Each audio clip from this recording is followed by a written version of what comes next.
wabarakatuh. Hari ini kita akan bersama-sama membuat kesepakatan kelas. Seperti pada awal semester 1 yang kemarin ya, kita membuat kesepakatan kelas. Di semester 2 ini kita juga akan membuat kesepakatan kelas. Nah, apa saja yang ingin kalian utarakan atau dibuat nanti bisa ditempel di sini.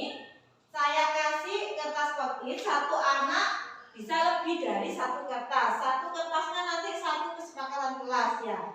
Bisa dikeluarkan alat tulisnya sama buku untuk alat nulis ini. Kalau bisa bukunya yang ada sama plastiknya biar tidak nempel nanti kalau boleh. Langsung ditempel di situ bisa kesepakatan kelas apa yang diinginkan di semester 2 ini. Ditulis di situ. Satu anak bisa lebih dari satu pendapatnya.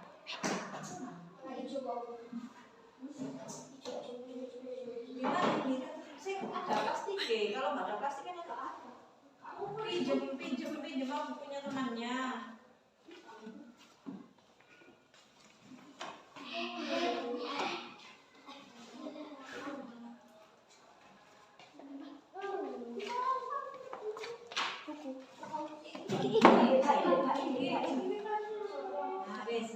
Buku paket juga bisa. Buku paket ini bisa untuk alas. Ini?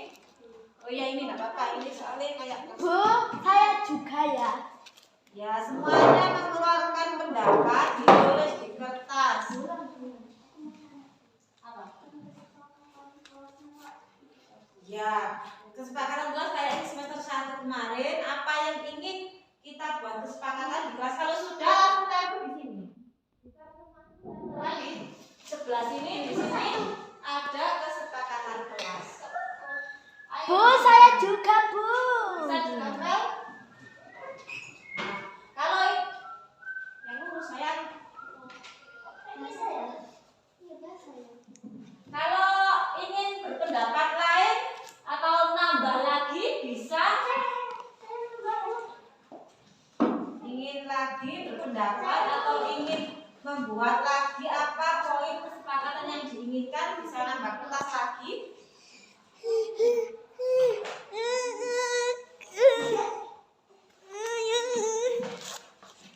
Bisa nambah kertas si kesepakatan.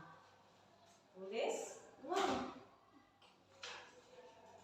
Apa saja yang ingin dibuat di dalam kelas kita untuk di semester 2 ini, kesepakatannya ditulis. Kalau sudah bisa ditempel. Satu anak bisa lebih dari satu pendapat, bisa 2, bisa 3, tergantung keinginannya. Ingin apa yang diinginkan bisa ditulis. Mau pendapat lagi apa enggak? Ya, bisa. Yang ingin berpendapat lagi boleh minta kertas lagi.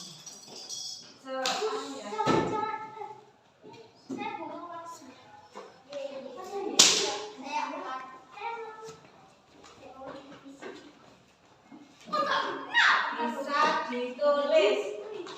Bisa ditulis. Apa saja yang ingin ditulis. Kesepakatan kelas.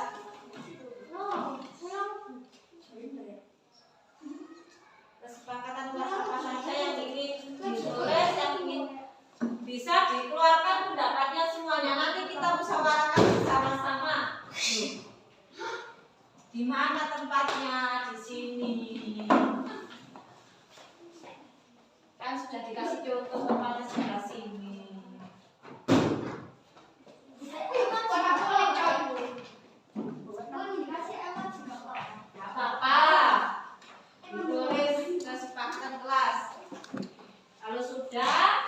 Kalau masih ingin berpendapat ya minta kertas lagi boleh. Kalau yang sudah ya sudah, tidak apa-apa.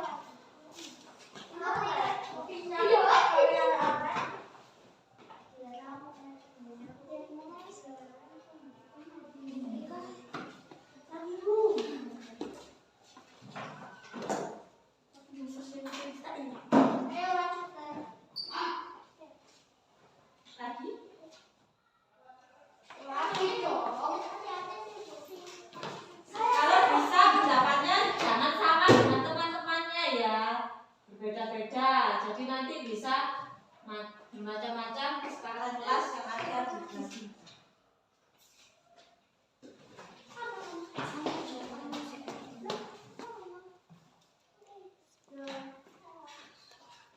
Kalau sama satu saja, yang dipasang satu saja kalau sama.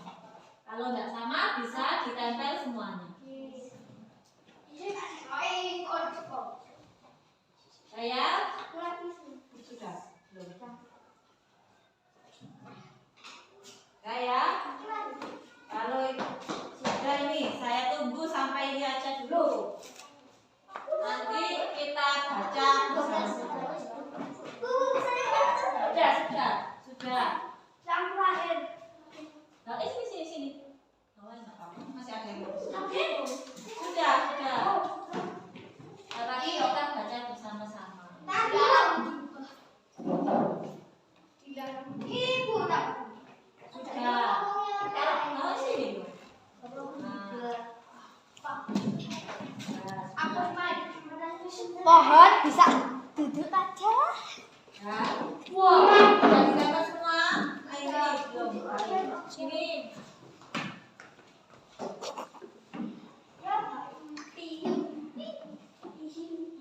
Sudah ditempel. Sekarang siapa bisa bantu bacakan kesepakatan kelas yang sudah ditempel? Ayo bacakan. Bisa maju ke depan dibacakan. Tanya yang kelas. Dari atas dibaca dari atas. Sedang melakukan pembacaan. Bermainlah di luar kelas terus. Harus Harus sopan santun kepada guru dan teman. Ini harus menjaga fasilitas kelas. Masuk.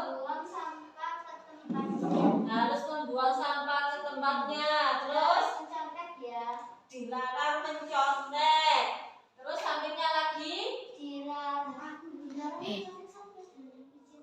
ya dilarang mencontek pelajaran atau ujian. Terus dilarang rame saat pelajaran. Ganti siapa yang mau bacakan? Bacakan hasil punya temannya. Ayo Adam. Dibacakan ini yang baris kedua apa saja? Dilarang menjahili teman, dilarang bermain lato-lato.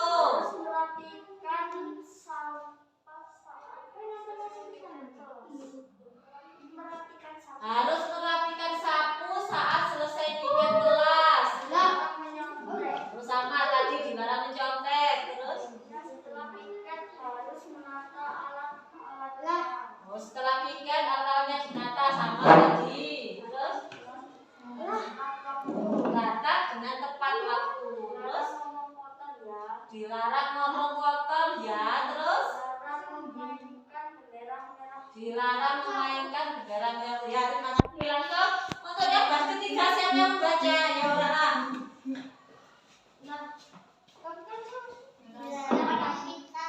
Dilarang memfitnah teman. Dilarang menangis. Dilarang mengejek nama orang tua. Tidak memainkan bendera merah putih. Terus dilarang membuli teman. Dilarang menaiki meja dan kursi. Dilarang hibah. Yang selanjutnya apa? Coba siapa yang baca ya? Ayo baca. Sebaiknya tidak boleh merusak fasilitas kelas. dilarang mengejek nama orang tua. Dilarang mengejek nama orang tua. Datang harus tepat waktu. Datang harus tepat waktu. Harus merapikan sapu. Harus merapikan sapu setelah piket. Ya, terima kasih. Sudah merumuskan kesepakatan kelas. Ayo tepuk semangat untuk kita semua. Tepuk semangat.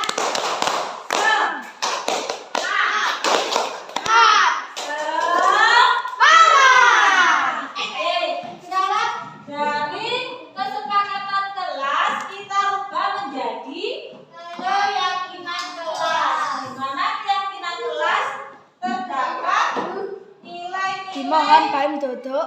apa? Nilai-nilai yang positif. Ada nilai-nilai positifnya. Itu misalnya kita dari kesepakatan kelas tadi, kita berarti kayak bermain, tidak boleh di dalam kelas, berarti bermainlah Di luar kelas. Bermainlah Di luar di luar kelas. Kenapa bermain di luar kelas itu apa? Nilai positifnya apa? Nilai yang terkandung di sini biar kita apa? Untuk kesehatan. keselamatan kan? Kalau nanti bermain di dalam kelas bisa Nabrak kursi. nah seperti itu, jatuh dan sebagainya. Terus kalau untuk tadi di sini ada merapikan sapu setelah piket tadi, berarti masuk dalam nilai apa? Nilai yang Kebersihan. Kerapian. kerapian. Berarti kita harus menjaga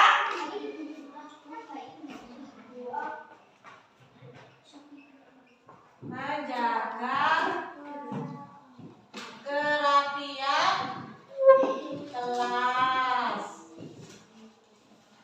Terus di sini tadi ada datang tepat waktu, berarti nilainya apa yang terkandung di dalamnya? Kedisiplinan. Kita harus belajar Kedisiplinan. harus belajar disiplin. Di situ tadi ada juga tidak boleh mencontek. Nilai yang terkandung apa di dalamnya? Kejujuran. Kejujuran. Tidak boleh mencontek. Berarti harus belajar jujur. Mandiri, jujur. Selalu jujur.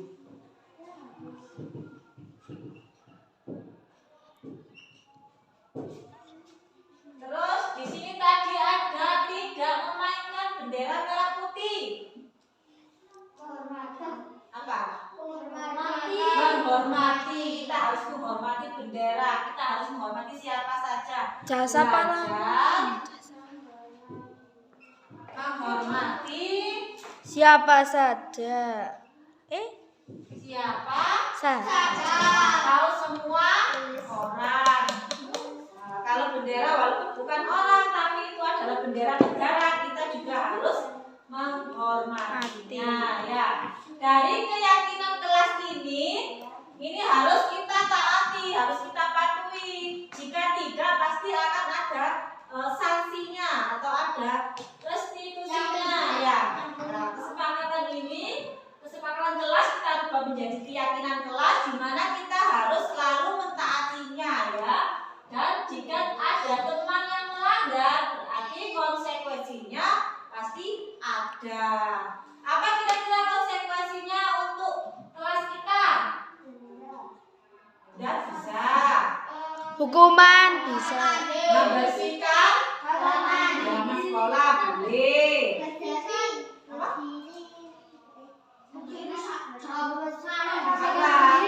Membersihkan halaman sekolah bisa, membersihkan ruang kantor ya. Terus kalau nanti ada yang tidak sopan dengan temannya, berarti harus Meminta maaf. meminta maaf. Paham dengan keyakinan kelas kita? Paham. Berarti kita yang kita buat hari ini harus kita taati di semester 2. Semester 2 ini kesepakatan kelas sudah terbuat, keyakinan kelas sudah terbuat, harus kita taati bersama. Baik, itu saja yang untuk pembuatan keyakinan kelas untuk di semester 2. Sebelum saya akhiri, kita tepuk salut untuk kita semua. Masih ingat tepuk salut? Masih. Tepuk salut untuk kita semua. Tepuk salut. Salut. Salut, salut. Salut. Ya, terima kasih. Tepuk tangan untuk kita semua. Ya, sebelum kita lanjutkan nanti ke pelajaran kita selesaikan ini pembahasan tentang kesepakatan kelas. Saya tutup dulu. Wassalamualaikum warahmatullahi wabarakatuh. Waalaikumsalam. warahmatullahi wabarakatuh.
Siang hari ini kita bisa bertemu kembali di sini untuk memulai awal semester kedua.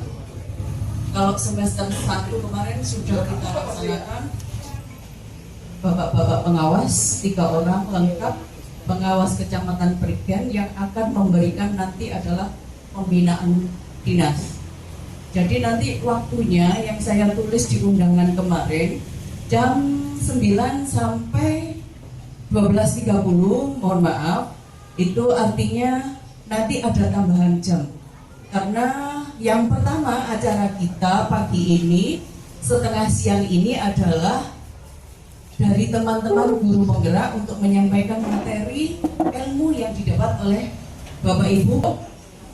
Supaya acara ini bisa berjalan lancar sesuai dengan waktu yang kita sediakan, saya tidak panjang lebar berbicara di sini, langsung saja kita mulai acara hari ini, yaitu paradigma pendidikan Ki Hajar Dewantara menumbuh kembangkan budaya positif yang nanti akan disampaikan oleh rekan-rekan guru penggerak. Baiklah, acara pagi setengah siang hari ini kita mulai dengan bacaan Bismillahirrahmanirrahim. Yang pertama, monggo saya berikan waktu kepada Bapak Imam Gufron. Kepada beliau dipersilakan.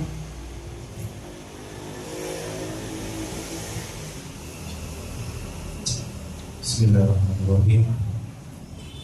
Yang berhormat Bapak Ibu Kepala Sekolah Islam 1 beserta Dewan Guru Islam Kecamatan Islam 1 Prigen.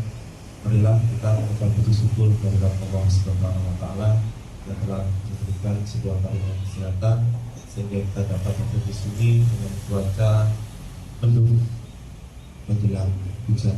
Insyaallah nanti tidak hujan, hujannya biasanya sore.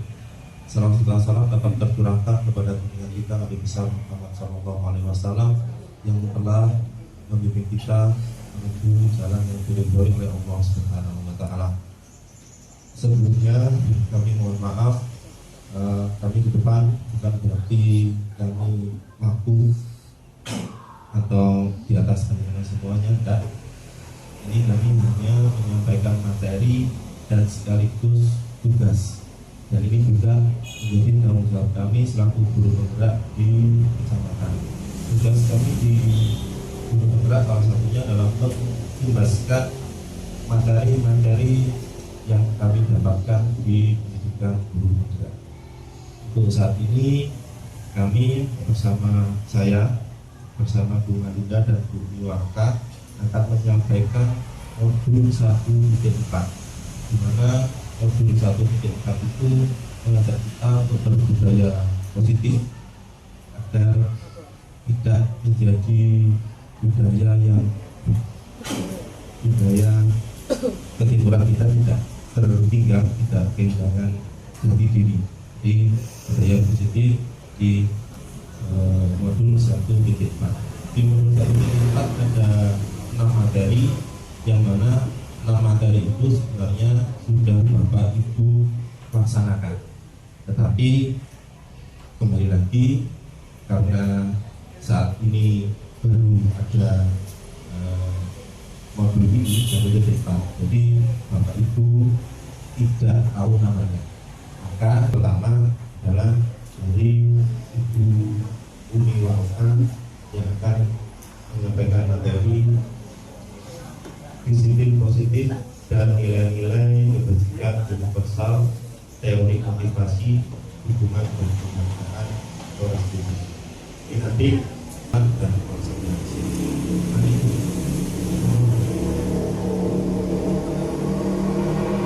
Assalamualaikum warahmatullahi wabarakatuh.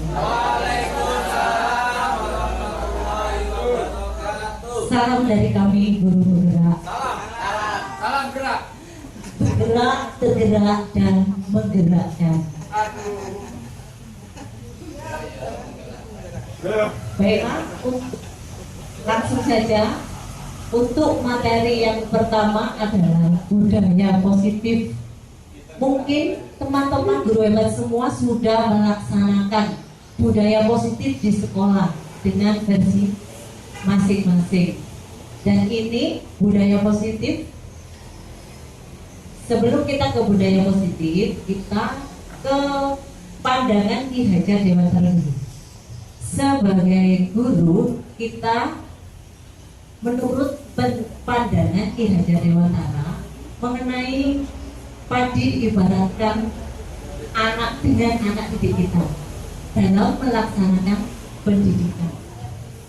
Ibarat petani, kita sebagai guru menyebar benih atau bibit padi tidak bisa memaksakan tanaman padi menjadi tanaman yang lainnya. Dan hal itu dimaksudkan kepada anak-anak yang sudah mempunyai minat dan bakat masing-masing, tidak bisa dipaksa oleh keinginan kita, orang tua, atau tujuan tertentu. Sebagai guru, diibaratkan petani ini, kita hanya merawat padi itu supaya tumbuh dengan baik.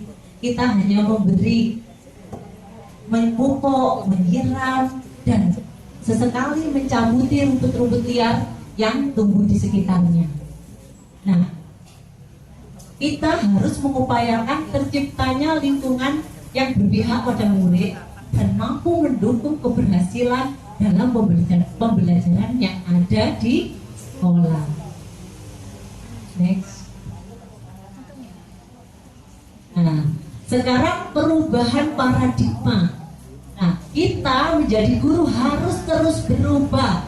Tidak boleh stagnan yang ada di tempat itu. Oh, saya merasa nyaman, saya tidak melaksanakan ini, tidak apa-apa. Saya tetap naik angkat, saya tetap ini. Nah, itu harus kita ubah dari diri kita sendiri.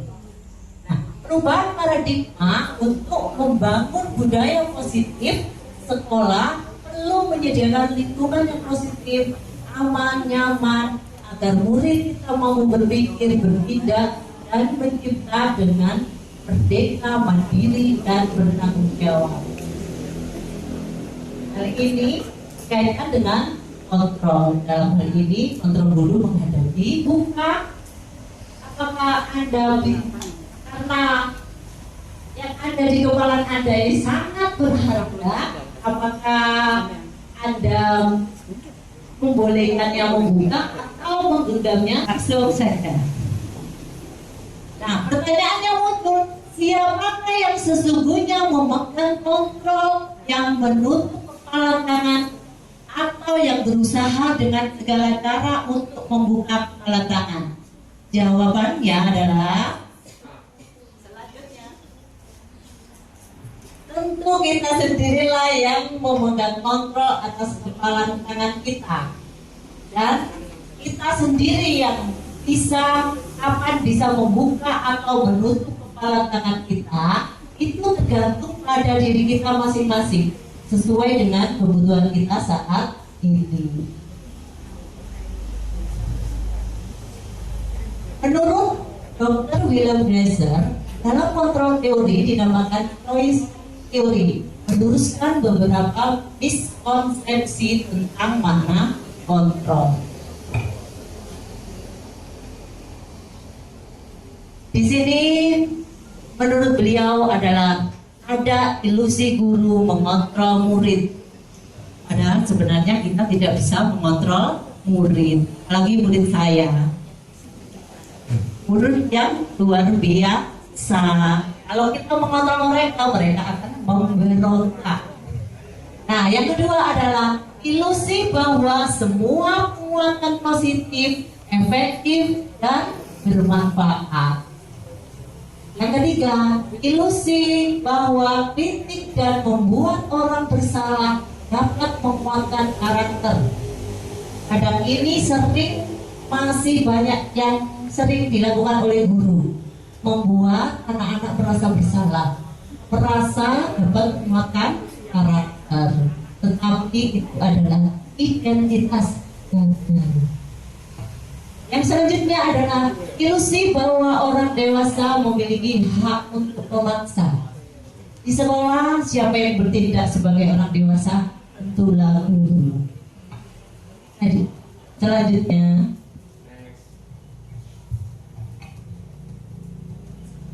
nah, kita bisa merubah pandangan tentang dunia, tentang stimulus respon dan teori kontrol. Stimulus responnya, kebutuhan kita sama, padahal teori kontrol kita kebutuhan setiap orang itu berbeda-beda. Semua orang melihat hal yang sama, tetapi pada dasarnya setiap orang memiliki gambaran yang berbeda. Yang ketiga, kita mencoba mengubah orang agar berpandangan sama dengan kita, tetapi kita berusaha memahami pandangan orang lain tentang dunia. Dan stimulus responnya, perilaku buruk dilihat sebagai suatu kesalahan, tetapi pada dasarnya semua perilaku memiliki tujuan. Dan orang lain bisa mengontrol kita, padahal hanya diri kita yang bisa mengontrol diri kita sendiri. Nah, pemaksaan ada pada saat juga gagal, tetapi kita bisa dengan teori kontrol, kolaborasi, dan konsensus menciptakan pilihan-pilihan baru. Kemudian kita berpikir menang kalah, padahal kita seharusnya berpikir menang. Tidak ada yang menang dan tidak ada yang kalah. Baiklah, makna kata disiplin. Dalam budaya kita, makna kata disiplin dimaknai menjadi sesuatu yang dilakukan seseorang pada orang lain untuk mendapatkan kepatuhan. Kita cenderung menghubungkan kata disiplin dengan ketidaknyamanan. Nah, makna disiplin menurut Ki Hajar Dewantara, di mana ada kemerdekaan, disitulah ada disiplin yang kuat. Sungguh pun disiplin itu bersifat self-disiplin, yaitu kita sendiri yang mewajibkan kita dengan segala-segalanya, tetapi itu sama saja. Sebab jikalau kita tidak cakap melakukan self-disiplin, wajiblah penguasa lain yang mendisiplinkan kita. Dan peraturan demikian harus ada di dalam suasana yang merdeka.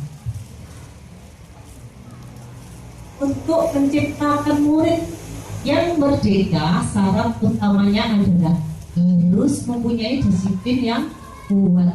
Disiplin yang dimaksud adalah disiplin diri yang memiliki motivasi internal. Jika kita tidak memiliki motivasi internal, maka kita memerlukan pihak lain untuk mendisiplinkan kita, atau motivasi eksternal karena berasal dari luar, bukan dari kita sendiri. Sebagai pendidik, saya kira guru-guru hebat semua sudah tahu, yaitu bertujuan menciptakan anak-anak yang memiliki disiplin diri sehingga mereka bisa berperilaku dengan mengacu dengan nilai-nilai kebajikan universal dan memiliki motivasi intrinsik dan ekstrinsik.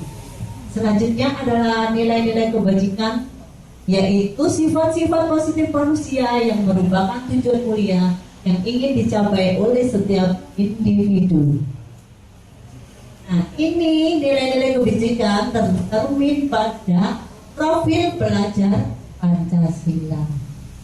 Kalau sudah melaksanakan IKM atau kurikulum belajar, pasti sudah tahu profil pelajar Pancasila yang sesuai dengan nilai-nilai kebajikan. Yang pertama, beriman bertakwa kepada Tuhan yang Maha Esa dan berakhlak mulia. Yang kedua, mandiri. Yang ketiga, bernalar kritis. Yang keempat, berkebinekaan global, bergotong royong dan kreatif. Apa yang melatar belakangi budaya positif? Nah, suasana positif sangat mendukung dalam menciptakan pembelajaran yang kondusif. Karena dengan suasana yang positif, murid dan guru akan menemukan suatu kondisi pembelajaran yang menyenangkan. Sehingga proses pembelajaran dapat berjalan tanpa adanya suatu beban, tapi suatu kebutuhan. Budaya positif juga membantu menggerakkan moral yang positif murid, sehingga karakter murid tidak hanya berbentuk dari akademik atau intelektual, tetapi juga dari lingkungan sekolah. Nah, dari paparan tadi, apakah makna budaya positif? Apa ada yang bisa membantu menjawab? Dan apa contoh penerapan positif yang telah kita terapkan? Baiklah, next. Nah, budaya positif di sekolah adalah perwujudan dari nilai-nilai dan kebiasaan-kebiasaan di sekolah yang berpihak pada murid, agar mereka dapat berkembang menjadi pribadi yang kritis, penuh hormat dan bertanggung jawab. Next. Nah, ini contoh dari penerapan budaya positif. Misalnya kita mengajar, anak-anak kita tidak mau di kelas, tapi mau di halaman. Sesuai dengan pembelajarannya, kita harus membuat lingkungan yang kondusif. Untuk materi selanjutnya adalah teori motivasi, hubungan dan penghargaan juga harus ditulis. Adanya dorongan dari lingkungan atau orang lain, bagaimana menurut Anda? Dan pernahkah Anda melakukan sesuatu itu hanya untuk mendapat senyuman dari orang lain, atau dari dapat hadiah dari atasan kita, atau kita hanya kerja keras kalau ada teman atau atasan kita? Apalagi kira-kira alasan orang melakukan sesuatu? Pasti semua itu ada motivasinya masing-masing. Ketidaknyamanan atau hukuman, ini biasanya sering kita lakukan. Misalnya kita berkendara tidak pakai helm, pasti kita pakai helm aja biar tidak kena sanksi. Nah, itu hanya untuk menghindari ketidaknyamanan atau hukuman. Dan ini motivasi terendah yang ada di perilaku manusia. Yang kedua adalah untuk mendapatkan imbalan atau penghargaan dari orang lain. Nah, kita berperilaku hanya untuk mendapat imbalan atau mendapat penghargaan dari orang lain. Oh, saya menjadi guru yang terbaik agar saya ini menjadi guru yang berprestasi atau apapun itu, atau ingin mendapatkan penghargaan dari ibu kepala sekolah atau dari hadiah dari teman-teman yang lainnya. Dan yang ketiga adalah untuk menjadi orang yang mereka inginkan dan menghargai diri sendiri dengan nilai-nilai yang mereka percaya. Tujuan disiplin positif adalah menanamkan motivasi yang ketiga. Karena motivasi yang ketiga tadi muncul dari dalam diri sendiri. Kita juga harus melaksanakan atau menanamkan motivasi yang ketiga tadi sesuai dengan keyakinan kita, dengan nilai-nilai yang kita yakini, yaitu menjadi orang yang mereka inginkan, menghargai diri sendiri dengan nilai-nilai yang mereka percaya. Nah, ketika murid-murid kita memiliki motivasi tersebut, mereka memiliki motivasi intrinsik, yaitu motivasi dalam dari diri dan berdampak jangka panjang.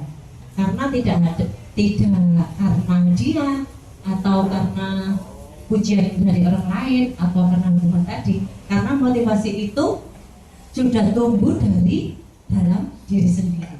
Mereka akan tetap berperilaku baik berdasarkan nilai-nilai kebajikan yang mereka yakini.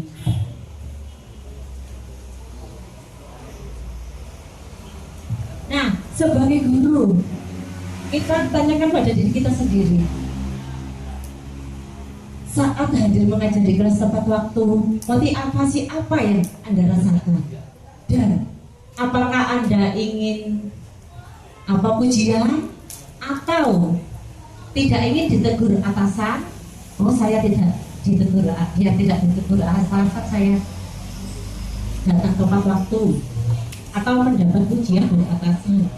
Nah, itu motivasi yang kita tumbuhkan dari eksternal. Dan Anda ingin menjadi orang yang menghargai waktu, menghargai diri Anda sendiri, dan sebagai teladan murid-murid Anda karena Anda percaya. Dan tindakan sebagai guru akan dicontoh murid-murid Anda menghargai dari diri sendiri. Itu tadi adalah motivasi intrinsik yang perlu kita tumbuhkan dari dalam diri kita sendiri. Nah, ini adalah contoh perilaku intrinsik. Ini sangat sederhana sekali murid saya ini. Walaupun mereka ada guru, ada teman, mereka selalu datang tepat waktu, bahkan pintu belum dibuka mereka sudah ke sekolah, dan melihat lingkungan sekolah kotor langsung disapu tanpa disuruh. Dan setiap hari mereka lakukan, setiap datang dan mau pulang, dapat hadiah dari guru atau tidak, mereka tetap melakukan. Tindakan terhadap suatu pelanggaran pada umumnya berbentuk hukuman atau konsekuensi. Nah, hukuman ini bersifat tidak terencana atau tiba-tiba. Yang kedua, anak atau murid tidak tahu apa yang akan terjadi dan tidak dilibatkan. Yang ketiga, bersifat satu arah, dari pihak guru saja yang memberikan dan murid hanya menerima tanpa melalui suatu kesepakatan. Dan hukuman ini diberikan biasanya berupa fisik maupun psikis, dan anak-anak disakiti oleh suatu perbuatan atau kata-kata. Nah, kalau konsekuensi dirinya adalah sudah terencana dan sudah disepakati, sudah dibahas dan disetujui oleh guru dan murid. Yang kedua, dibuat oleh guru dan murid. Mereka mengetahui konsekuensinya bila ada pelanggaran. Yang ketiga, murid tetap dibuat tidak nyaman untuk jangka waktu yang pendek. Konsekuensi diberikan berdasarkan suatu data yang dapat diukur. Peraturan dan konsekuensi mengikuti ini sudah diketahui sebelumnya oleh murid, jadi sudah disepakati sebelumnya tadi. Dan jika guru di sini senantiasa memonitor murid. Nah, di sini ada istilah dihukum oleh penghargaan. Nah, dikutip dari Ambikon, saat kita berulang kali menjanjikan hadiah kepada anak-anak agar berperilaku bertanggung jawab, atau kepada seorang murid agar mempelajari sesuatu yang baru, atau kepada seorang karyawan agar melakukan pekerjaan yang berkualitas, kita sedang berasumsi mereka tidak dapat melakukannya atau mereka akan memilih untuk melakukannya. Nah, menurut Alfikon, menggunakan baik penghargaan maupun hukuman adalah cara-cara mengontrol perilaku seseorang yang menghancurkan potensi untuk pembelajaran sesungguhnya. Dan secara ideal, tindakan belajar itu sendiri adalah penghargaan yang sesungguhnya. Tindakan memberikan penghargaan yang nilainya sama dengan menghukum seseorang.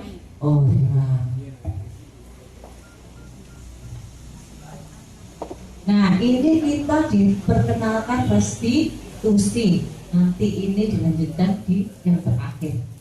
Sebuah cara menanamkan disiplin positif pada murid. Restitusi adalah proses menciptakan kondisi bagi murid untuk memperbaiki kesalahan mereka sehingga mereka bisa kembali pada kelompok mereka dengan karakter yang lebih kuat menurut Goseng 2004. Jackson Goseng 1996 juga mengungkapkan restitusi adalah proses kolaborasi yang mengajarkan murid untuk mencari solusi untuk masalah dan membantu murid berpikir tentang orang seperti apa yang mereka inginkan dan bagaimana mereka memperlakukan orang lain. Dan yang ketiga, restitusi membantu murid menjadi lebih memiliki tujuan disiplin positif dan memulihkan dirinya setelah berbuat salah. Penekanannya bukanlah pada bagaimana berperilaku untuk menyenangkan orang lain atau menghindari ketidaknyamanan, namun tujuannya adalah menjadi orang yang menghargai nilai-nilai kebajikan yang mereka percayai tadi. Sekian materi dan makna. Wassalamualaikum warahmatullahi wabarakatuh. Assalamualaikum warahmatullahi wabarakatuh. Waalaikumsalam warahmatullahi wabarakatuh. Saya melanjutkan materi dari teman-teman, yaitu menyampaikan tentang keyakinan kelas dan kebutuhan dasar manusia dan dunia berkualitas.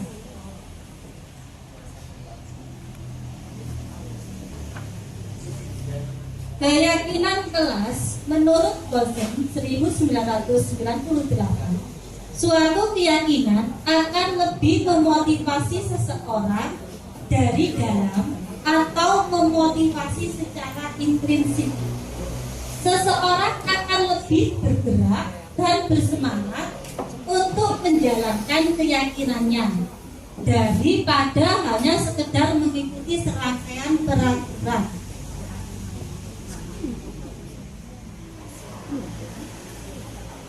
Nah, pernahkah terlintas di benak kita mengapa keyakinan kelas? Mengapa tidak? Mengawalnya dengan pertanyaan tematik yang satu.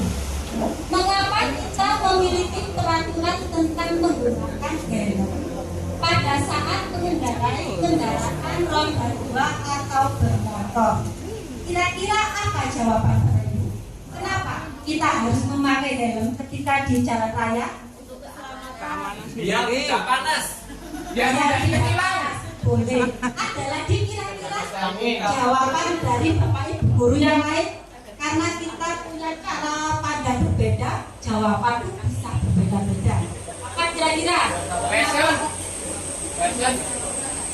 Mematuhi peraturan. Kalau untuk kita sendiri, kenapa ya memakai helm di jalan raya? Latihan. Untuk keselamatan. Oke, jawaban Bapak Ibu saya simpan dulu ya. Untuk yang kedua, mengapa kita memiliki peraturan tentang memakai masker dan cuci tangan setiap saat, terutama pada saat corona kemarin? Untuk apa kira-kira Bapak Ibu? Menjaga kebersihan. Apalagi Bapak Ibu, untuk apa? Kenapa? Masih kotor. Ya, oke. Yang pertama tadi untuk keselamatan. Yang kedua kalau untuk diri kita jelasnya untuk kesehatan. Keselamatan, kesehatan itu adalah salah satu dari nilai-nilai kebajikan. Jadi kalau kita kembali lagi ke pertanyaan yang atas, mengapa kita membuat keyakinan kelas? Mengapa tidak peraturan kelas? Karena kita ingin menanamkan nilai-nilai kebajikan kepada siswa kita. Jadi mereka tidak hanya menaati suatu peraturan, tapi anak-anak juga mengetahui dampak jika tidak menaati keyakinan kelas yang sudah memiliki. Ini prosedur pembentukan keyakinan kelas atau keyakinan sekolah. Yang pertama, mempersilakan warga sekolah atau murid-murid di sekolah atau kelas untuk bercurah pendapat. Maksudnya di sini kita memberi kesempatan kepada kalau peraturan kelas kepada murid-murid, kira-kira kita mau membuat kesepakatan kelas apa? Idenya anak-anak, murid-murid tadi kita tulis semua, kita tampung semua. Jangan ada yang ditolak atau disalahkan. Semuanya kita tampung, kita tulis, kita kumpulkan. Yang kedua, mencatat semua masukan-masukan para murid warga sekolah atau di papan tulis atau di kertas besar. Seperti tadi, anak-anak memberi pendapat. Kalau misalkan kita di kelas pakai papan tulis, kita tulis di papan tulis, atau kita bisa kasihkan kertas post-it untuk ditempelkan, biar anak-anak sendiri menentukan kira-kira keyakinan apa yang akan mereka jalankan di kelas itu. Yang ketiga, susunlah keyakinan kelas sesuai prosedur pembentukan keyakinan kelas atau sekolah. Setelah selesai semua, kemudian dari anak-anak memberikan pendapat tadi, curahan pendapat tadi, kita kumpulkan, kita tanyakan lagi kepada anak-anak. Kira-kira pendapat misalkan si A ini kita jadikan keyakinan kelas atau tidak? Kita pilih-pilih di situ. Tinjau ulang keyakinan sekolah atau kelas secara bersama-sama. Tadi kita pilih bersama-sama mana yang dipakai dan mana yang tidak dipakai. Setelah terpilih semua, baru yang kelima, menandatangani keyakinan sekolah atau kelas tersebut. Jadi kalau keyakinan kelas itu yang bertanda tangan di situ tidak hanya guru, tetapi juga murid-murid, karena yang membuat kesepakatan kelas tadi juga murid-murid. Mungkin selama ini kita tidak seperti itu, terutama saya sendiri. Saya dulu juga tidak seperti itu. Yang keenam yaitu keyakinan sekolah atau kelas yang sudah disepakati tadi bisa ditempelkan di dinding kelas yang bisa mudah dibaca oleh semua warga kelas. Materi berikutnya yaitu tentang 5 kebutuhan dasar manusia.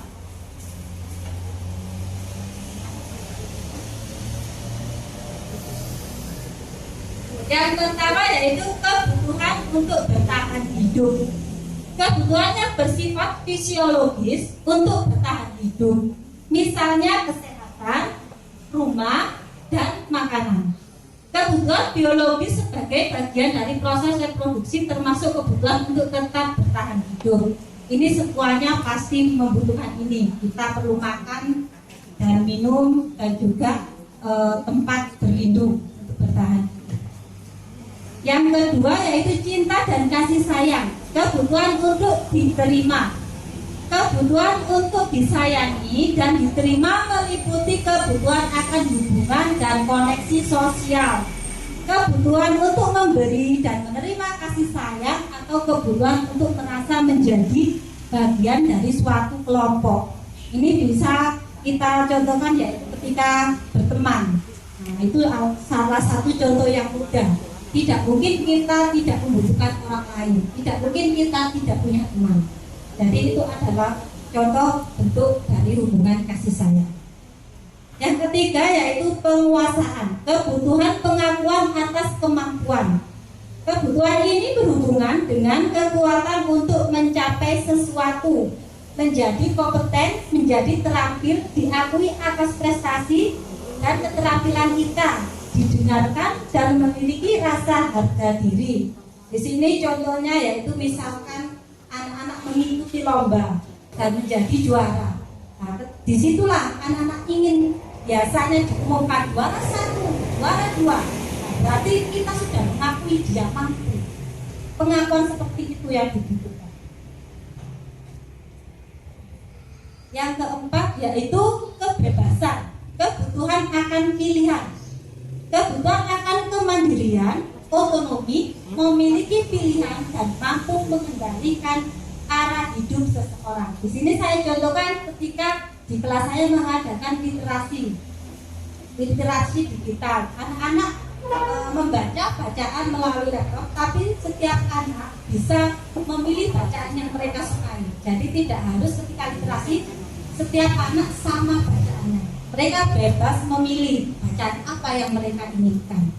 Di situ sudah ada nanti bermacam-macam judul bacaan yang bisa dipilih. Yang kelima yaitu kesenangan, kebutuhan untuk merasa senang, kebutuhan untuk merasa mencari kesenangan, bermain dan ketawa. Di sini saya contohkan ketika jam istirahat. Terkadang anak-anak bermain di dalam kelas. Nah, ketika bermain kadang anak-anak itu mengajak, ayo Bu ikut bermain.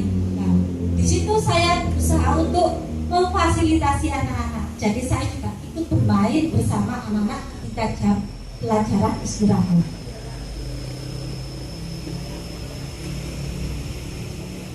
Saya menyatakan bahwa kapasitas untuk berubah ada di dalam diri kita. Jika kita dapat mengidentifikasi kebutuhan apa yang mendorong perilaku kita, maka perubahan perilaku positif dapat dimulai dengan mencari solusi untuk memenuhi kebutuhan tersebut dengan cara yang positif. Dunia berkualitas. Dr. William Glasser menyebutkan seperti semacam album foto, sehingga isinya tidak akan terlalu banyak. Hanya ada terdiri dari beberapa hal saja yang sangat signifikan dan benar-benar terbaik dalam hidup Anda, yang membuat hidup Anda menjadi lebih bermakna. Di sini sebuah hal-hal yang berhubungan dengan kita yang berdampak positif pada diri kita. Ini biasanya dinamakan dunia berkualitas. Dunia kita bisa dikatakan kalau anak-anak bilang dunia kaya, yang baik-baik saja, bukan yang jelek yang diingat, seperti itu. Di sini ada beberapa contoh kalimat. Ada 4. Yang pertama, aku senang main kejar-kejaran dengan guru, seru. Kalimat pertama ini termasuk kebutuhan apa, Bapak Ibu? Monggo, silakan. Bisa berpendapat.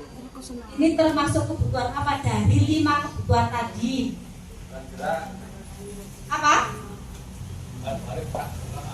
Monggo berpendapat. Termasuk kebutuhan apa? Aku senang main kejar-kejaran dengan kebutuhan gerak. Ada tadi 5 yang saya sebutkan, ada kebutuhan gerak. Kebutuhan apa? Kebutuhan mendapatkan kesenangan. Ya, saya simpan dulu jawabannya Pak Fendi. Yang kedua, ibu kejar aku karena ibu guru sayang aku. Ini termasuk kebutuhan apa? Dari 5 tadi. Kasih sayang. Ya, saya simpan dulu jawabannya. Yang ketiga, aku hebat kan bisa buat ibu guru kejar aku. Termasuk kebutuhan apa? Apa Wakti? Ujian. Tadi ada ya kebutuhan ujian. Buat sendiri. Oke, disimpan saja kata Lisa. Jawabannya semuanya disimpan, masuk peti semua. Untuk yang keempat, aku bosan belajar mewarnai terus di dalam kelas. Kebutuhan apa ini? Motivasi. Kebutuhan motivasi. Oke. Semua jawaban sudah masuk peti. Sekarang kita buka bareng-bareng petinya jawabannya. Nah, ini Yang pertama tadi, aku senang main kejar-kejaran dengan Bu Guru, seru. Itu suatu kebutuhan kesenangan, merasa senang bermain dengan Bapak Ibu Guru. Yang kedua, Ibu kejar aku karena Ibu Guru sayang aku. Nah, ini adalah kebutuhan cinta dan kasih sayang, merasa disayang Bapak Ibu Guru, ikut bermain dengan anak-anak. Yang ketiga, aku hebat kan, bisa buat Ibu Guru kejar aku. Ini kebutuhan penguasaan, dia merasa berkuasa, dia merasa hebat, bisa lari dan Bu Gurunya mengejar-ngejar, tidak bisa. Jadi dia merasa hebat, jadi merasa berkuasa. Yang kelima, aku bosan belajar mewarnai terus di dalam kelas. Nah, ini kebutuhan kebebasan. Dia ingin belajar mewarnai tidak hanya di dalam kelas, tapi juga ingin di halaman, atau bisa juga di depan kelas, atau bisa di perpustakaan. Dia ingin kebebasan. Nah, seperti itu, Bapak Ibu. Untuk selanjutnya materinya akan disampaikan oleh Pak Ipan. Terima kasih. Assalamualaikum warahmatullahi wabarakatuh.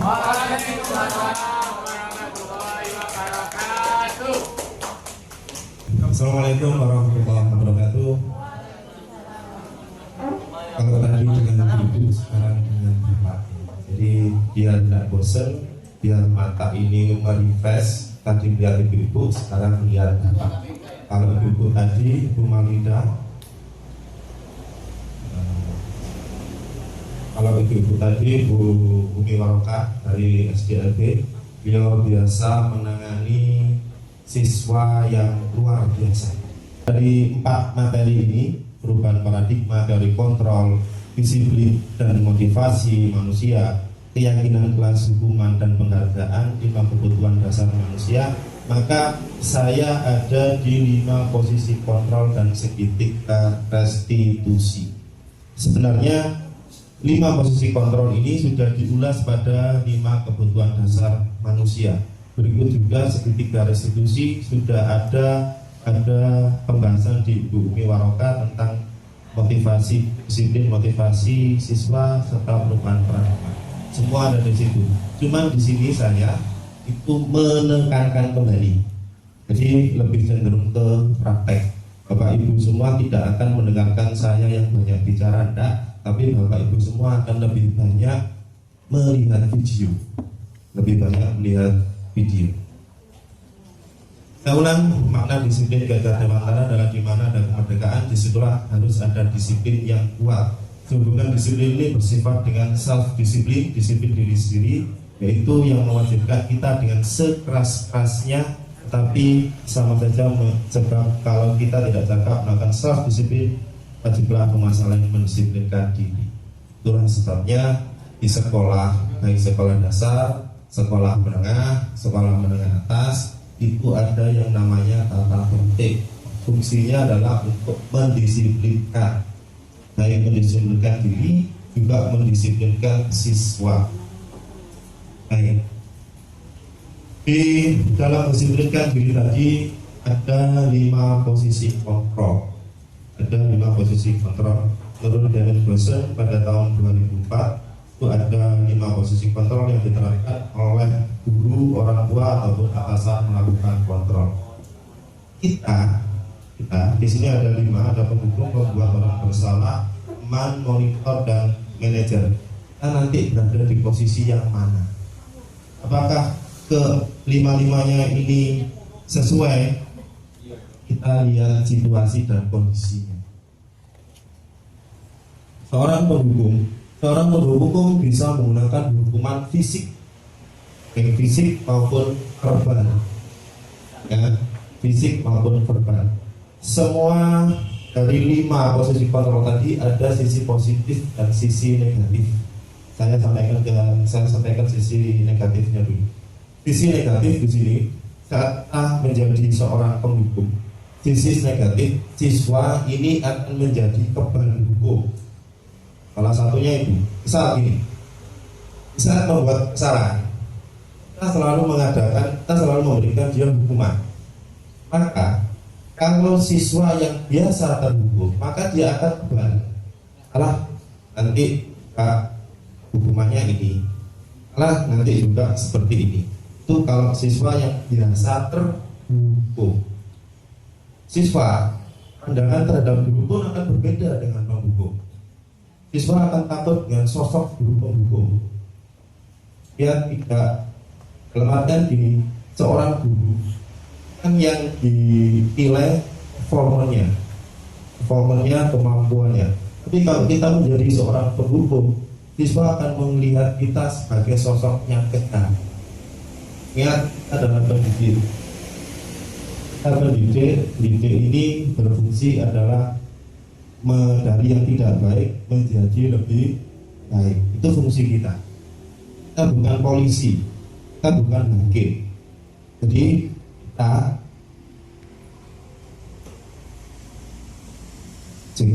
pendidik fungsinya adalah merubah dari yang tidak baik menjadi lebih baik. Itu fungsi pendidik. Nah, itu. Penghukum selain siswa menjadi kebal hukum, artinya tidak takut untuk dihukum, siswa akan memendam rasa yang dalam. Itu yang lebih parah. Di saat kita menghukum siswa lulus, yang ada di benak siswa adalah aku tahu dia itu, aku tahu dia itu. Saya pernah di SD Bangjo 1 pertama kali di sana, saya mendorong siswa saya kelas 6 sampai biru di belakang sini karena terkena papan tulis. Waktu itu kesalahannya sepele. Kelas saya dekat dengan musola, kelas 6 dekat dengan musola, saya sholat. Akhirnya saya mendengar siswa saya itu bermain rame. Akhirnya saya dorong gosok di belakangnya. Yang terjadi apa? Orang tuanya tidak terima. Wajar kalau orang tuanya tidak terima. Namanya anak di sekolah dia pintar malah digosok-gosok. Orang tuanya tidak terima, akhirnya dia datang ke ibu bapa. Sampai sekarang siswa kalau ketemu saya, Pak, aku udah digosok mana ya Pak? Nah, itulah melekatnya siswa terhadap guru yang seperti itu. Ini dari penghukum. Kita lihat seperti apa penghukum. Nah, ini posisi penghukum ya. Nanti kita ada apa beda antara lima itu. Ini penghukum. Contohnya ada berapa? Jam 7, sekarang ada berapa? Jam 7, 5 menit jam itu.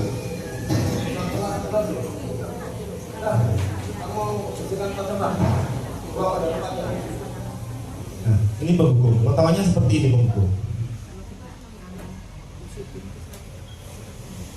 Penghukum potongannya seperti itu tadi. Dia tidak mendengar alasan, tidak mau tahu. Tidak, tata tertibnya jam 7 sudah masuk jam 7. Padahal guru yang bukan orang. Itu sosok penghukum. Tapi apa yang terjadi di siswa? Dia tidak akan takut, dia akan merasa alah. Nanti juga membersihkan tempat sampah. Itu penghukum. Membuat orang merasa bersalah. Pada posisi ini biasanya ibu-ibu. Kalau bapak-bapak jangan melakukan itu. Kalau ibu-ibu bahasanya lebih halus dari penghukum. Apakah sama? Pada dasarnya sama, tapi lebih mengena ke hati.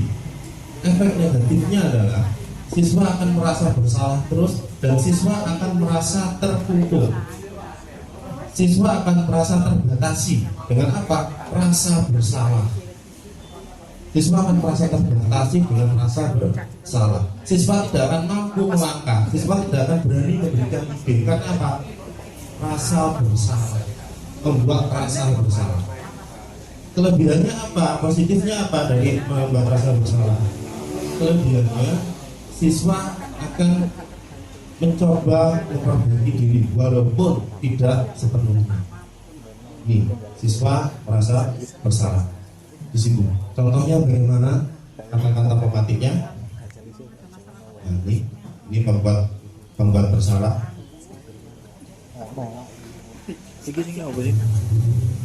Ini posisi pembuat rasa bersalah.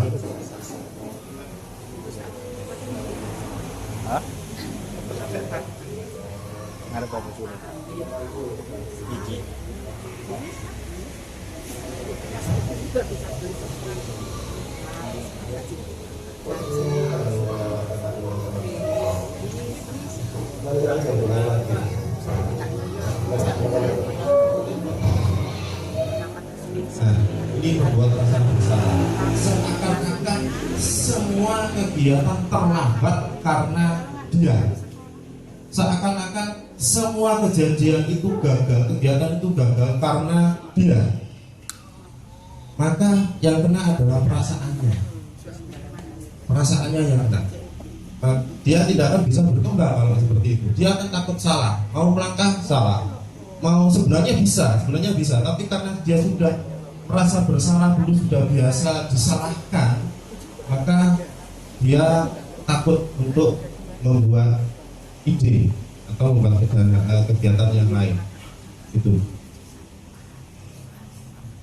teman, ini yang sering kita lakukan. Seakan-akan menjadi teman itu membuat siswa kita nyaman. Iya, dalam beberapa situasi memang seperti itu. Jadi teman. Tapi efeknya, di saat siswa itu merasa gurunya menjadi teman, maka dia akan kacau lagi saat dia berpindah guru, karena dia merasa tidak ada backing. Misal, seperti saya tadi siswa saya bernama Sela, saya anggap sebagai teman, dia terbuka dengan saya. Kalau teman kan terbuka dengan saya. Di saat dia naik ke SMP, gurunya berbeda, dia akan mencari lagi. Karena apa?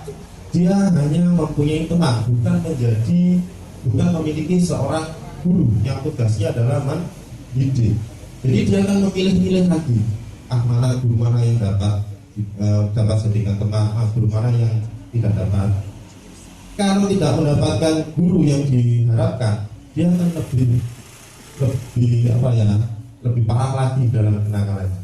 Itu kelebihan sisi negatif dan sisi positifnya. Sisi positifnya dia akan terbuka dengan kita siswanya. Sisi negatifnya siswanya akan ketergantungan dengan kita.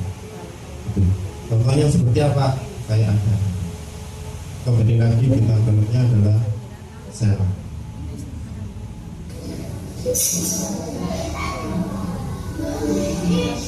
Nah, ini kasihan anaknya sebenarnya. Kasihan. Nah, ini posisi kemana?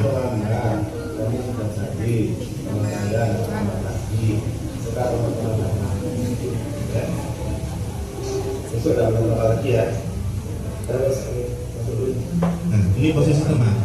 Siswa akan merasa nyaman, iya memang. Siswa akan merasa nyaman, tetapi dia akan berubah lagi, dia akan kembali ke sifat dasarnya lagi di saat dia mendapatkan guru yang tidak sesuai dengan yang diharapkan tadi. Monitor pemantau. Monitor ini berarti mengawasi, memantau. Jadi guru tipe ini tugasnya hanya memantau semua kesalahan yang dipantau, hanya kesalahan saja yang dipantau. Jadi apapun kebaikan itu terlewatkan kalau dia berbuat salah. Ini pemantau, posisi memantau. Dia pantau terus.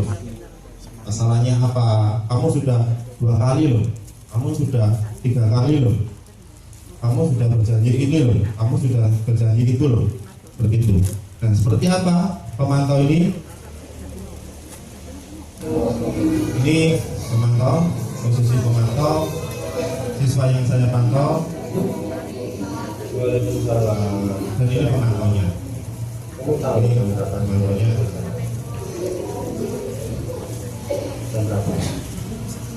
Sekarang sudah 7.15. Kamu tahu konsekuensinya apa?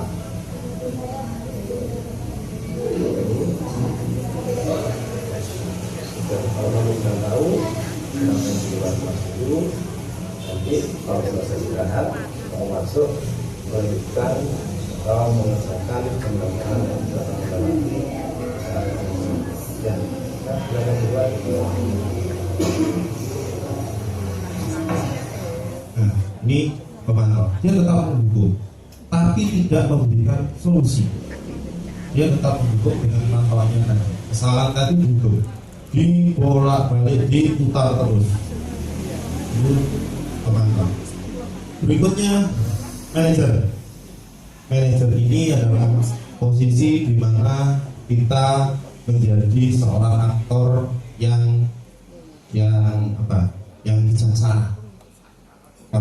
Jadi seorang pendidik, seorang guru adalah seorang pendidik, bukan seorang polisi ataupun hakim. Seorang guru itu adalah memfasilitasi. Seorang guru itu adalah mendidik. Jadi di posisi manajer ini, seorang guru berperan sebagai aktor yang bijaksana. Posisi ini beda dengan posisi pemantau tadi. Kalau pemantau dia mengulang-ulang kesalahan, menunjukkan kesalahannya.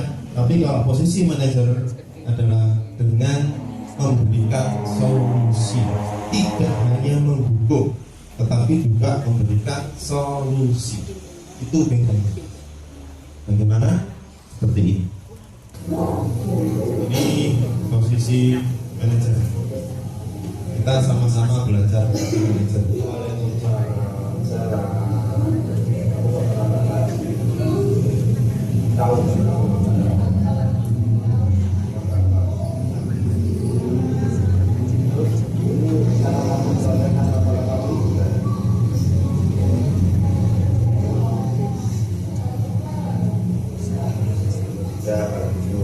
Apakah besok kamu bisa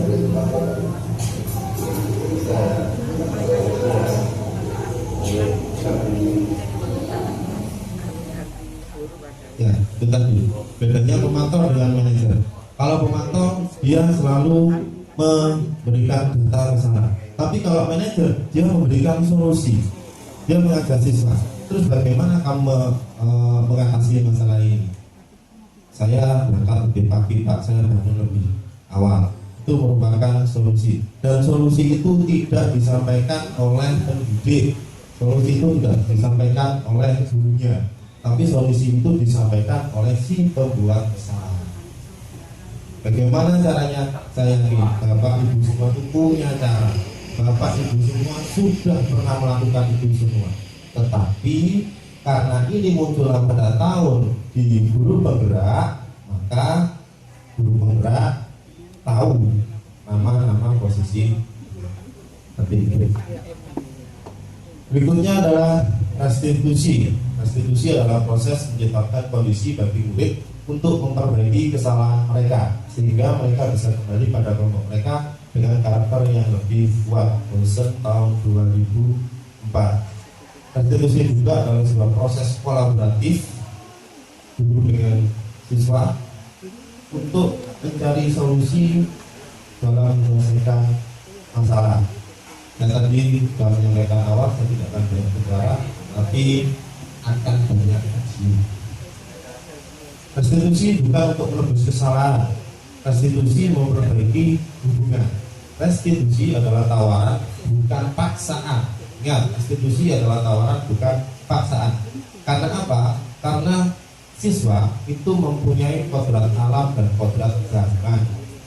Zamannya siswa sekarang beda dengan zaman siswa zaman kita saat jadi siswa.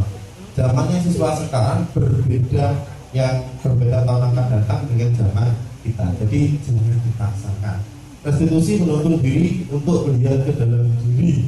Restitusi mencari kebutuhan dasar yang mendasari tindakan. Jadi nanti dalam restitusi itu ada kata-kata pemantik untuk kebutuhan apa. Kamu tuh butuhnya apa sih melakukan itu. Restitusi fokus pada karakter, bukan tindakan. Ya. Ini seketika restitusi. Dua ini adalah kata-kata pemantik. Contoh kata-kata pemantik menstabilkan identitas. Artinya dia harus tahu dulu saya ini siapa, harus bagaimana dan seperti apa. Oke. Validasi tindakan yang salah. Kita tanya dengan kata-kata pemantik, kamu tentu punya alasan kenapa kamu melakukan itu. Adakah cara yang lebih efektif untuk mendapatkan yang kamu butuhkan? Berikutnya yang ketiga, menanyakan keyakinan. Keyakinan kelas apa yang kita sepakati? Keyakinan kelas dengan tata tertib beda. Kalau tata tertib itu berhubungan dengan seluruh sekolah atau berdasar hukum. Tapi kalau keyakinan kelas sesuai kesepakatan anak-anak siswa, anak-anak sendiri. Dan kelas 4, kelas 5, kelas 6 berbeda keyakinan kelasnya. Misal siswa tidak boleh rame dalam kelas. Mungkin di kelas 4 bahasanya beda, sama-sama tidak boleh rame, tetapi siswa harus tetap fokus di dalam kelas. Itu bahasanya beda, tapi kan intinya sama-sama tidak boleh rame. Seperti itu biar dengan kelasnya sama. Kamu ingin menjadi seperti menjadi orang yang seperti apa? Ini juga kata-kata pemakai.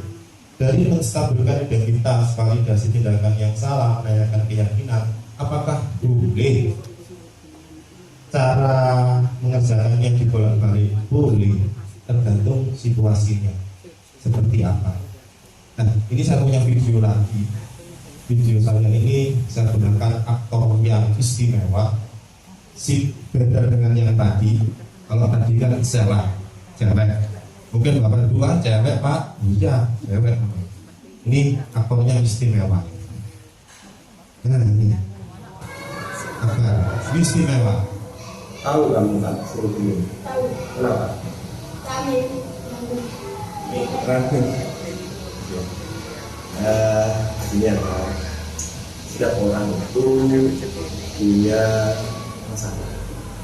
Setiap orang juga pernah melakukan salah. Gak hanya sampean, ya, hanya sampean. Cuma sekarang kalau sampean masalahnya salah sampean saat ini adalah mengganggu teman yang sedang menyelesaikan soal. Apalagi temanmu belum selesai, ya itu masalah dulu. Kira-kira sampean itu tahu nggak? Sadar melakukan teman itu sadar. Tahu aku kan ya? Apa aku? Yang bahasa anak itu ya. Terus kamu dulu itu sama dengan teman itu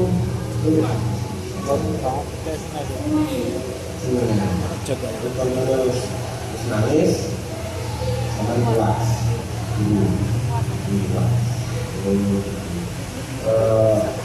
apakah ada yang lain?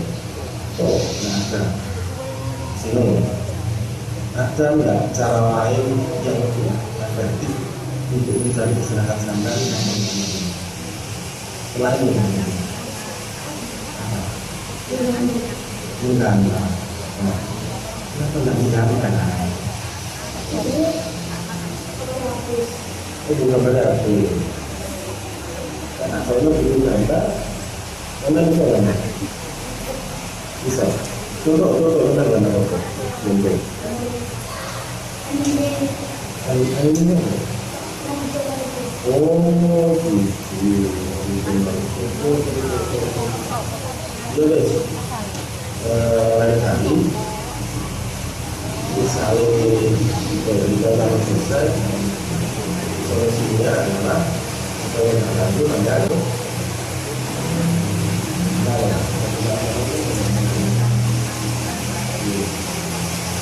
terus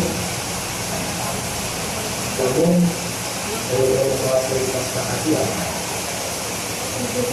tidak mengerti pengalaman tidak mengerti dan itu bersama dengan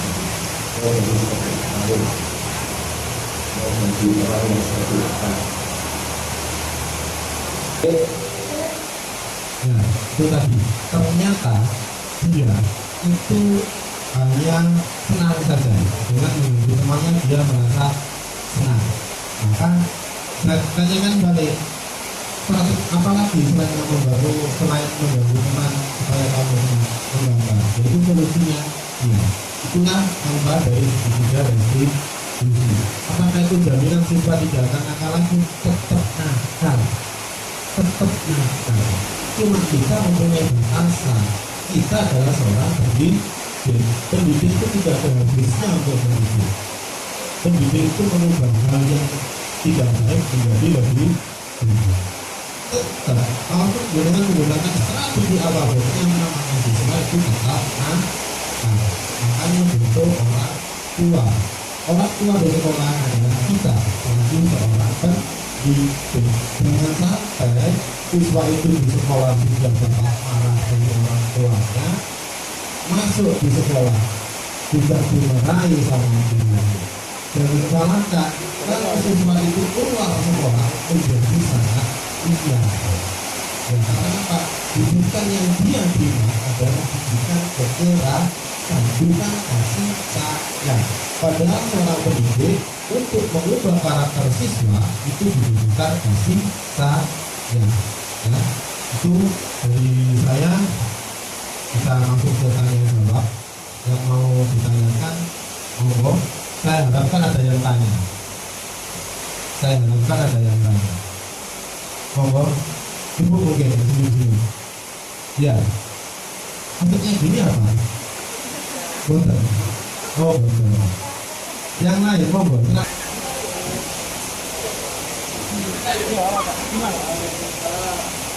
Oke, Pak.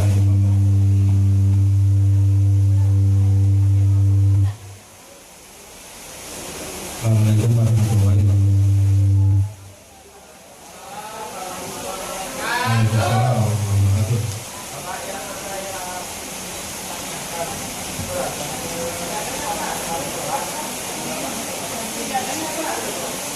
Nah, untuk kesepakatan kelas itu kan ada yang disebut suatu nilai. Oke, itu tadi belum diterangkan tentang nilai-nilai apa yang ada di dalam kesepakatan kelas. Ya, untuk kesepakatan kelas itu nilai-nilai apa yang dimasukkan atau yang ditanamkan, kita tetap mengacu pada kebudayaan positif, yaitu nilai-nilai kebajikan. Jadi di kesepakatan kelas diharapkan anak-anak atau murid-murid membuat kesepakatan kelas sendiri yang disetujui anak-anak juga, dan di situ setiap poin-poinnya mempunyai nilai-nilai kebajikan. Yang positifnya untuk membuat atau memperkembangkan anak didik menjadi lebih baik dari nilai-nilai kebajikan yang ada di setiap poin-poin kesepakatan kelas. Seperti itu. Assalamualaikum warahmatullahi wabarakatuh. Waalaikumsalam warahmatullahi wabarakatuh. Sebelumnya mohon maaf jika pertanyaan nantinya kurang sesuai kita, karena saya duduk paling belakang ngawasi Pak Faisal. Yang saya tanyakan tentang metode hubungan tadi, yang setahu saya juga bahkan di agama kita itu hubungan itu boleh, Pak. Ya. Sedangkan untuk kurikulum yang sekarang itu kalau ada misalnya hubungan yang verbal, Pak, ya, kalau non verbal itu sulit untuk dihukum, Pak. Maksudnya sulit dilarang hukum, Pak. Ya, kalau verbal itu kan udah. Apakah memang seperti itu, Pak? Maksudnya saya lebih setuju ada hukuman. Lebih setuju ada hukuman dengan catatan, pokoknya dengan catatan, Pak. Misalnya anak itu terlalu lah. Bukan kumpulan loh, Pak. Terima kasih, Pak. Assalamualaikum warahmatullahi wabarakatuh. Baik, hukuman. Ya, tadi awal dari 5 posisi kontrol tadi awal sudah saya sampaikan bahwa 5 posisi kontrol ini adalah kondisional, pendukung, teman, pembuat rasa bersalah, pemantau, dan manajemen. Apakah boleh, Pak? Boleh, tapi lebih tepatnya jangan menggunakan kata hukuman. Kata kita seorang pendidik, gunakanlah konsekuensi. Kata-kata konsekuensi. Yang namanya hukuman dari Islam tadi, Pak Pri tadi sudah menyampaikan dari agama dari Islam. Nabi Muhammad itu sudah mencontohkan anak yang tidak mau sholat di saat umur dia sudah 7 tahun, pukul dia. Boleh, tapi kan ada konsekuensinya. Memang seorang anak itu akan lebih lebih merasa takut apalagi hal-hal yang wajib, apalagi hal-hal yang disiplin itu akan anak-anak akan lebih terpacu semangatnya, terpacu adrenalinnya kalau ada hukuman. Tapi jangan menggunakan kata hukuman. Kita mendidik kita dengan cara memberikan konsekuensi. Apabila kamu salah, lakukan dengan menebusnya. Contoh, misalkan siswa jalan, dia menyenggol botol minum tumpah di Indonesia. Kalau kita menggunakan hukuman, itu tidak akan mempengaruhi sifat mereka. Hukumannya bagaimana? Hukuman itu adalah tidak mengacu pada kesalahan. Misal, setelah menyenggol botol minumannya tumpah, dia dihukum untuk mengerjakan matematika 10 soal dengan sulit-sulit. Itu tidak akan merubah karakter mereka. Pakailah konsekuensi. Di saat dia sudah menyenggol dan tumpah botol, suruh dia membersihkan. Itu akan ada 2 poin yang dia terima: tanggung jawab, dan dia tidak akan mengulangi lagi dengan kebodohan. Tetapi kalau kita menghukum dengan jauh dari ranah itu, anak-anak tidak akan merasa itu sudah kesalahan. Tapi itu tadi yang bukan mereka tadi, nanti saya hukum seperti ini, nanti saya hukum seperti ini. Tapi dengan konsekuensi seperti itu, ya. Boleh dihukum, boleh Pak, boleh dihukum. Karena anak-anak sekarang kalau tidak seperti itu, kalau terlalu lembek, mohon maaf, saya dulu masih kecil masuk kantor aja takut. Setelah sekarang siswa kantor malah jadi kita seperti itu. Boleh menghukum, tapi dengan kata menghukum, konsekuensi. Dengan kata tadi boleh. Yang tadi saya awal sudah saya sampaikan, ini adalah kondisional. Tetapi di tingkat manajer inilah posisi pendidik yang ideal. Ya, jadi dari 5 tadi ada 1 posisi pendidik yang ideal. Di mana? Posisi manajer. Seperti itu. Karena manajer fungsinya adalah mengulas lagi kesalahannya, kebutuhan melakukan kesalahan itu, menyelesaikan sendiri masalahnya, dan dia berjanji tidak akan mengulangi lagi. Apakah janji itu bisa dipegang? Anak jangan benar-benar. Tapi kita sebagai pendidik, kita tetap mendidik anak dari yang tidak baik menjadi lebih baik. Demikian. Jadi sudah ada 2 pertanyaan. Saya mohon maaf dengan teman-teman. Ini jadi kita nggak boleh menyatakan bahwa sesuatu itu salah, tapi kurang tepat. Saya tuh di sini, saya bukannya tidak tahu, tapi bukan yakin. Ada 2 tadi ketika Bu Umi yang menyatakan bahwa kita tidak bisa menyatakan semua sebagai tanaman padi. Macam-macam bisa jadi palawija, ada pun yang bisa jadi rumput. Nah, bagaimana jika tanaman ini bukan berupa padi, bukan tanaman buah, bukan tanaman yang kita budidayakan, tapi ternyata dia rumput. Nah, otomatis rumput ini kan mengganggu. Nah, di sini dalam hal hukuman dan sebagainya, memang kalau bisa kita jangan menghukum walaupun itu untuk sesuatu kebaikan. Karena apapun kita secara pengalaman dari teman-teman, kita ada yang tahu begitu kita menghukum mendisiplinkan seseorang, maka kita sebagai tenaga pendidik ini yang kena imbasnya. Kita semua tahu apa yang terjadi. Nah, apakah sebagai rasa, katakan kita hanya kalau dia merasa bersalah, kalau dia salah, dia bukan merasa bersalah, kalau dia salah menurut kami, kemudian kami nasihati sekali 2 kali, tapi kita tidak berani melakukan fisik dan sebagainya. Dan ternyata tidak ada perubahan sama sekali. Apa yang harus kita lakukan? Terus sebagai seorang pendidik, otomatis kita mengajarkan kepada mereka untuk sesuatu yang bertanggung jawab terhadap kesalahannya dan sebagainya. Nah, seandainya ini yang terjadi, saya si anak ini lama sama Bapak Ibu Dewan Guru, dan kita memberikan sanksi berupa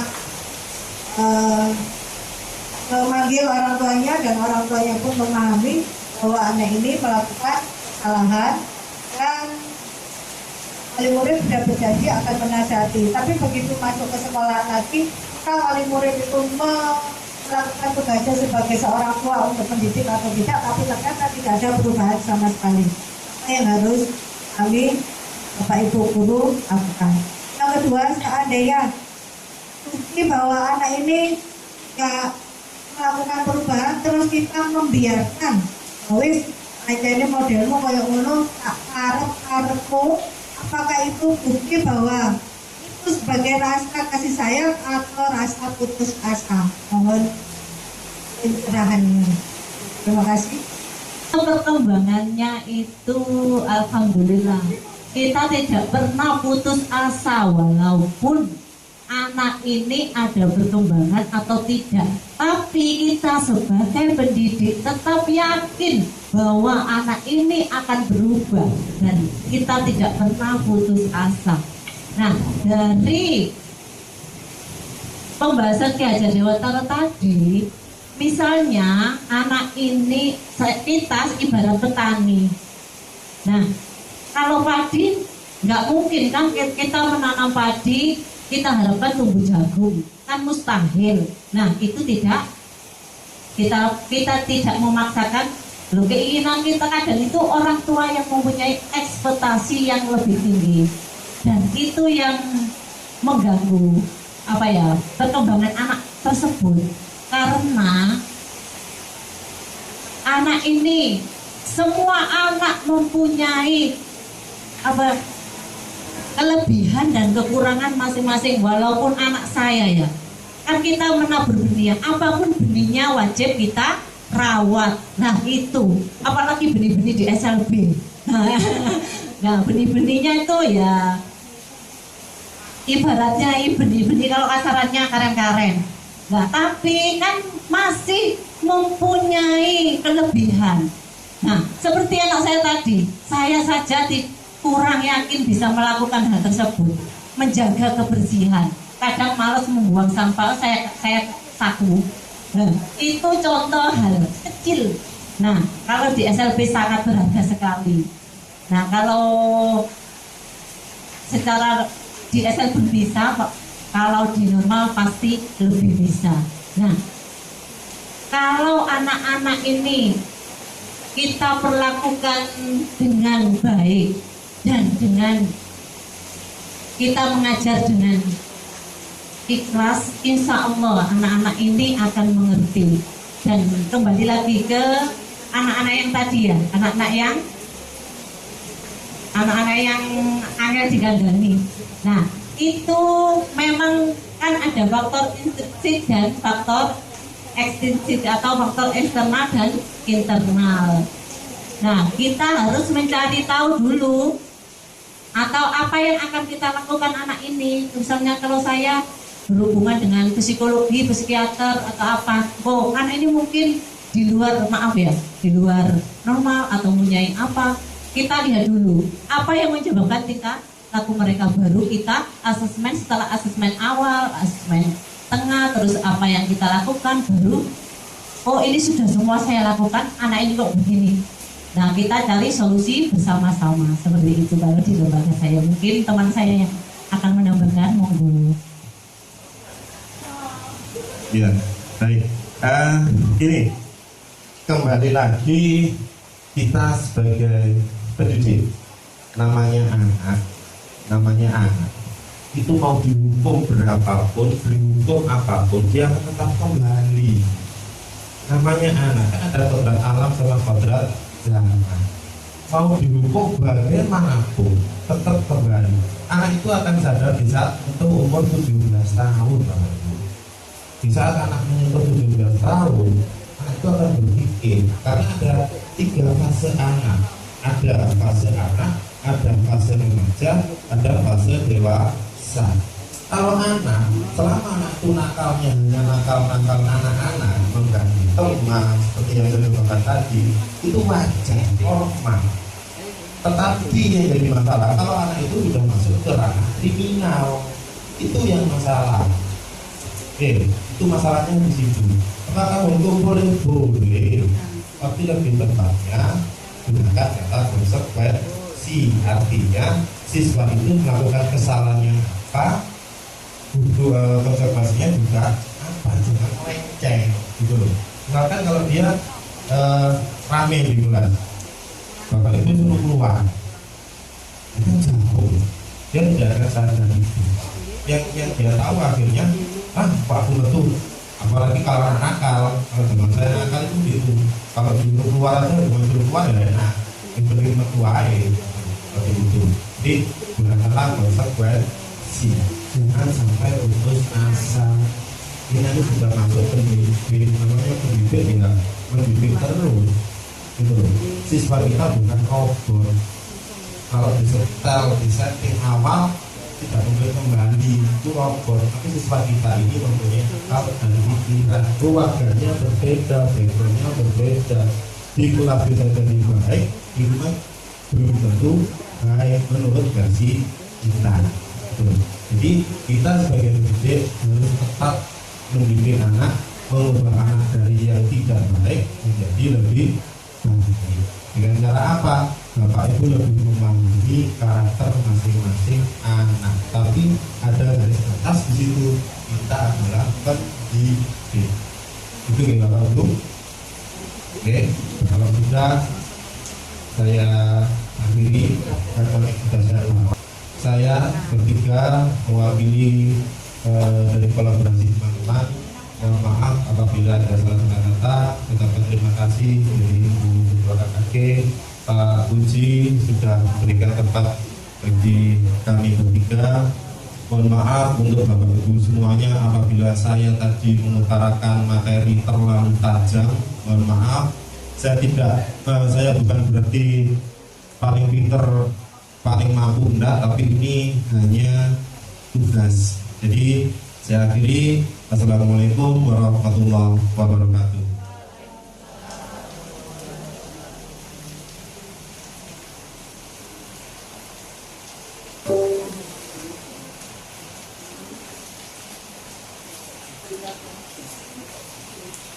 Terima kasih kepada teman-teman guru penggerak yang sudah melaksanakan tugasnya, menyampaikan materi apa yang perlu yang disampaikan, yang diperlukan oleh Bapak Ibu semua, ya.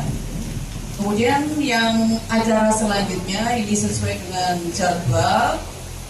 Mudah-mudahan apa yang disampaikan oleh Bapak Ibu guru penggerak itu bisa memotivasi Bapak Ibu semuanya untuk meningkatkan prestasi kinerja Bapak Ibu sebagai seorang guru.